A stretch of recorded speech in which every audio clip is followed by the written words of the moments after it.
Hello, everybody. This is John Johnston, Coronation. I am rusty. I've been away for a while, and real life happened for a bit, but I'm trying to get back into this thing, and I'm going to ask the question in this episode. Did college football as we know it die this year? When you looked at college football in 2021, the 2021 season, it was a fun season. It really was. It's chaos, mass chaos all over the place. There were upsets.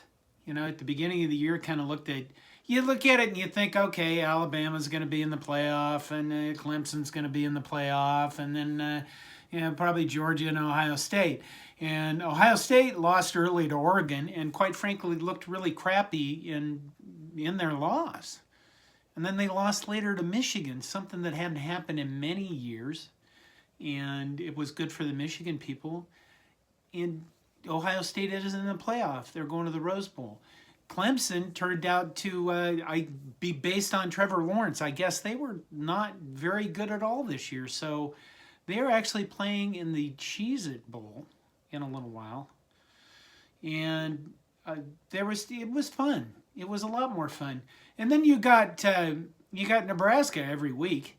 And let's face it, I mean, the best 3-9 team in college football history. Well, someday we'll look back on this and laugh. I hope. It was sad every week, but my God, it was interesting. Losing by one score to every team we played was mind-boggling. It was maddening, and it was crazy. And the ways in which we lost were varied, and people tuned in just to watch us lose. So, I mean, if you wanted, drama, I guess, this year was incredible. But this year also saw the launching of name, image, and likeness deals. And this is one of the reasons why I'm asking, is this the year that college football as we know it die?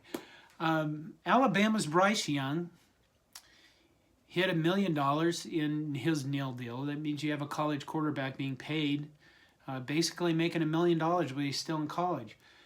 Texas, some alumni groups or some alumni boosters, whatever, set up this thing where all the offensive linemen get paid $50,000 per year.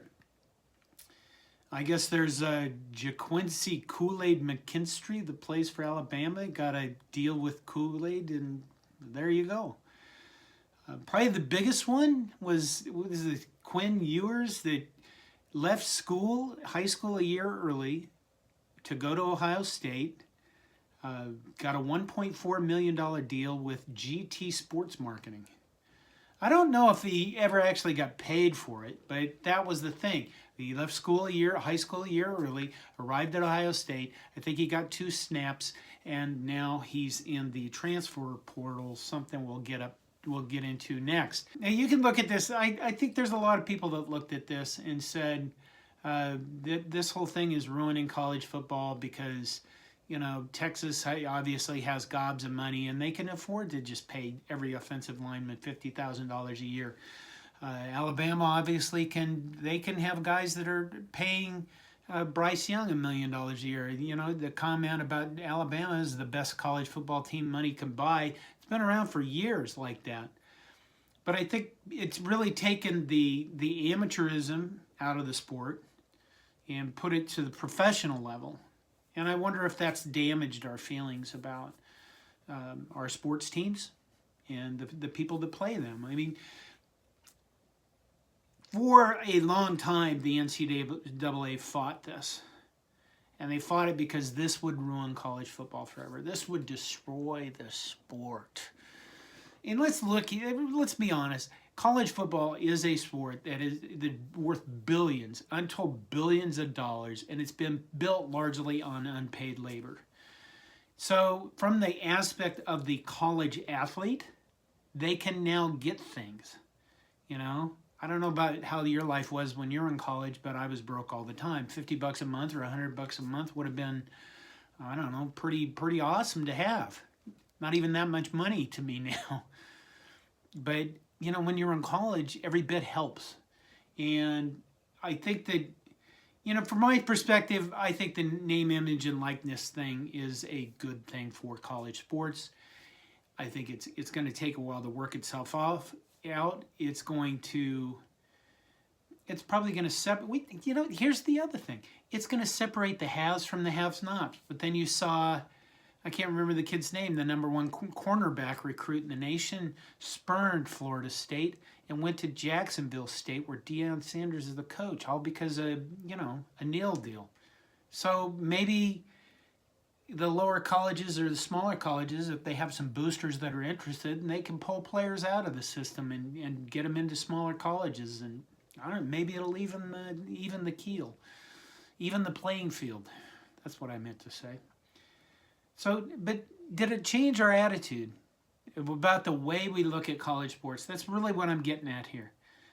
Name, image, and likeness. Did it change your attitude about the way you looked at college football players? The transfer portal, the next thing. I did a video a while back on the transfer portal ruining college football. The transfer portal came in, and what happens now is everybody gets a free year to transfer, and after that they can't transfer anymore. So what you've seen is this.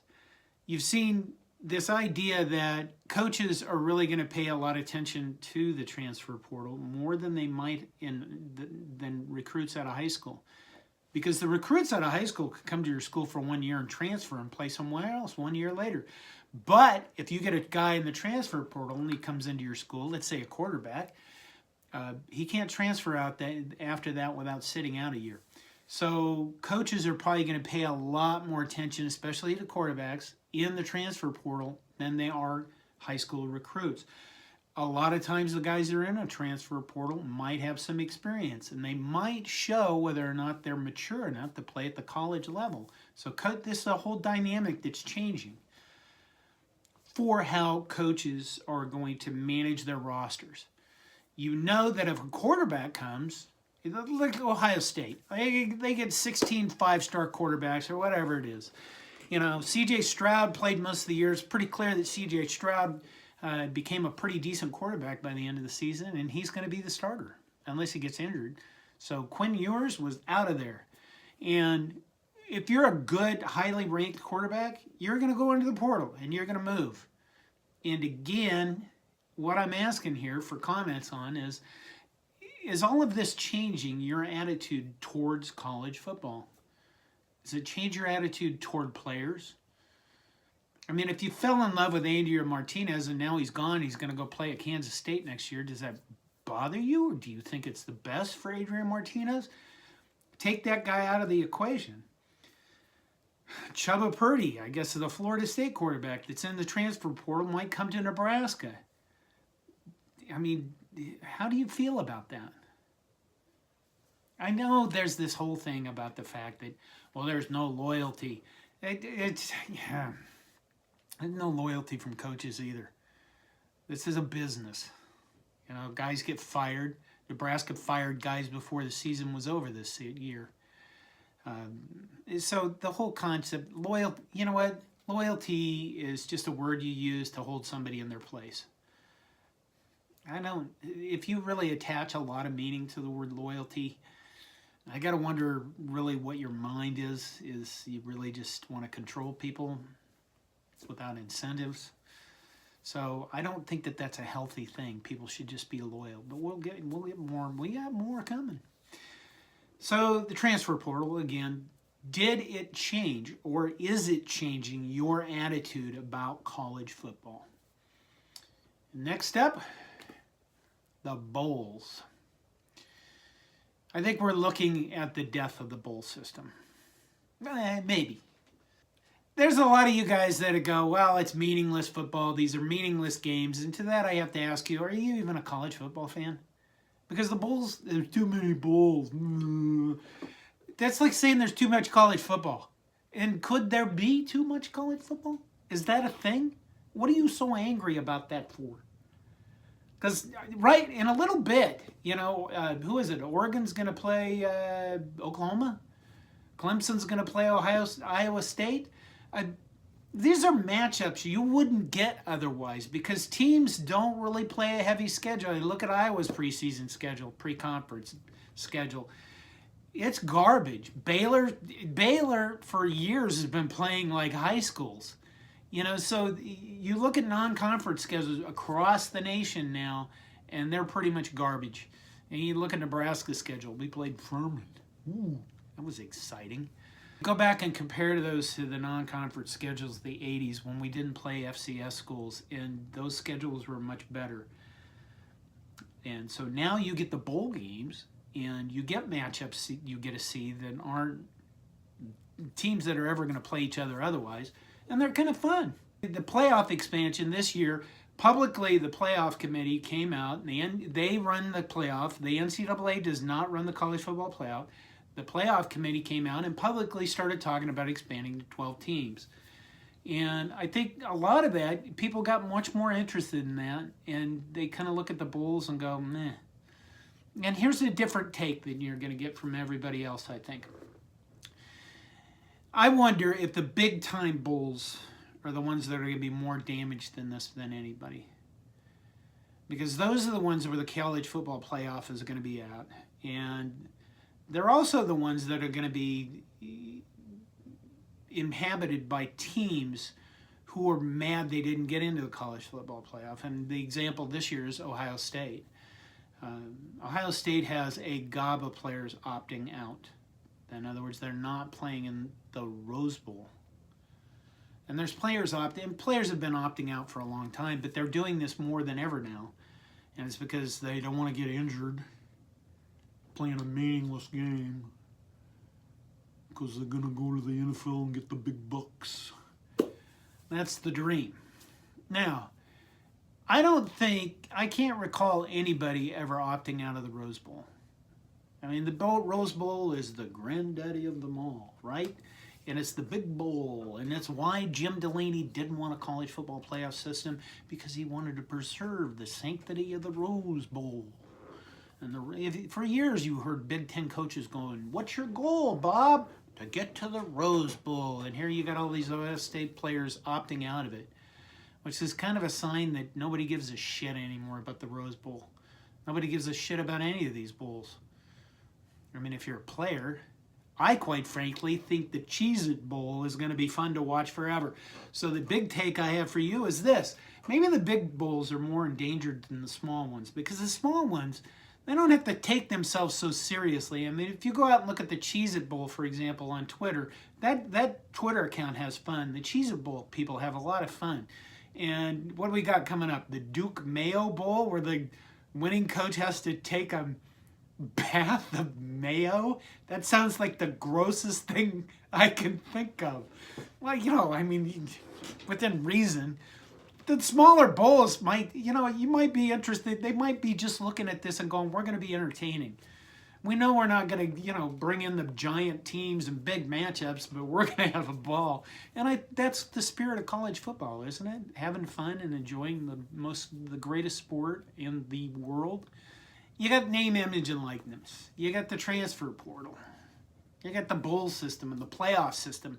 And it's really moving much more toward an NFL structure where everything is about money, and the romanticism is dead. And if you're looking at this right now and you're looking at me and you're going, you know what, I think you're just some crusty old man that hates change. That's a fair take. And if you look at me and say that, yeah, I got to ask myself, is that right? Is it just changing so much I don't like it as much as I used to? Because right now I'm struggling with it. And the second thing I'd say is this. Don't give me this shit about being old and hating change. I work in IT, okay?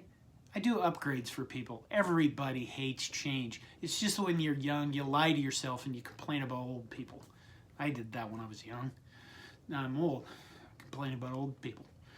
All of this is about the question that all of these changes this year change your attitude toward college football. Are you still a rabid college football fan? Are you less likely to watch more college football because you're like, I don't care, I could just watch the NFL if I wanted to see professional athletes play football, and they'd be much better athletes, and the teams are all even. That's fair. Is this year ruined your love of college football? And be honest, if you're a Nebraska fan, this year was hard to watch. It was hard to take. Like I said, someday we'll all look back and laugh. We will. Especially when Scott Frost goes 10-2 next year and we win the Big Ten West and play for a Big Ten championship.